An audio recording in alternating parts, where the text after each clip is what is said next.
Welcome, everyone. It is time for Stages of Play. We're in the yard right now, and playtime is well underway.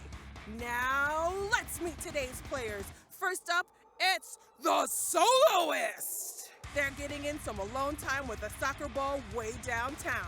The Soloist isn't engaged with the group, but they're fully engrossed in their own play. That's just what Stage 1 play looks like. Next, we have the Onlooker. It might seem like they're not interacting, but look at that.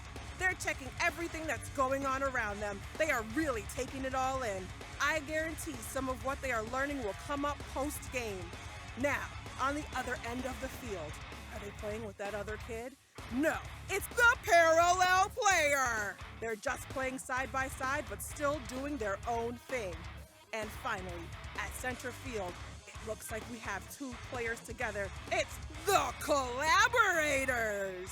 They are playing a hand game, and they're even making up roles. That is full-on collaborative play. All right, it's the moment we've all been waiting for. What's going to happen when we put all of these players together? How will it work? Who will come out on top? Let's get ready to rumble! Amazing! All of our players are having a ball. All are happy. All are learning. It's exciting. And most of all, it's developmentally appropriate. If you've ever watched a group of children play, maybe at an extended family gathering, or in a neighborhood playgroup, or at a Tinkergarten class, you've noticed that different kids play in different ways. That is due in part to the fact that social play looks different at different developmental stages. In fact, there are 5 or 6 stages of play that were first described by an early learning theorist, and some educators still find those stages useful today. So what are these stages of play? The earliest stage of play to develop is solitary play. As you might guess, kids at this stage play on their own, showing little observable interaction with others. In onlooker play, kids continue to play on their own, but they also actively observe those around them. Kids might show interest or excitement in the play of others without getting directly involved. In parallel play, kids engage in the same type of activity as others, but they play in their own way right alongside. They may use similar materials as their peers and show awareness of what the others are doing.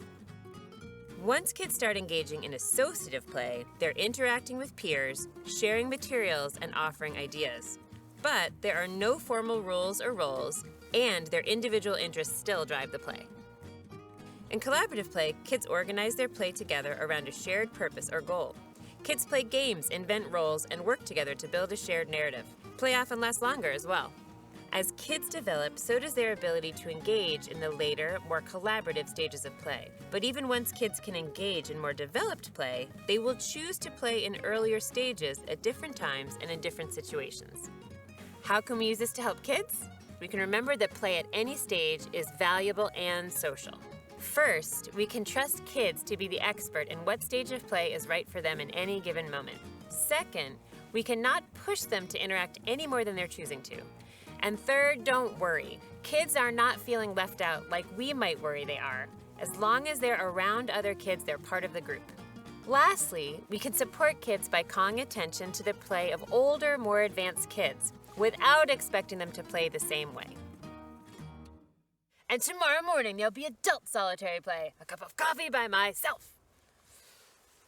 Good? All right.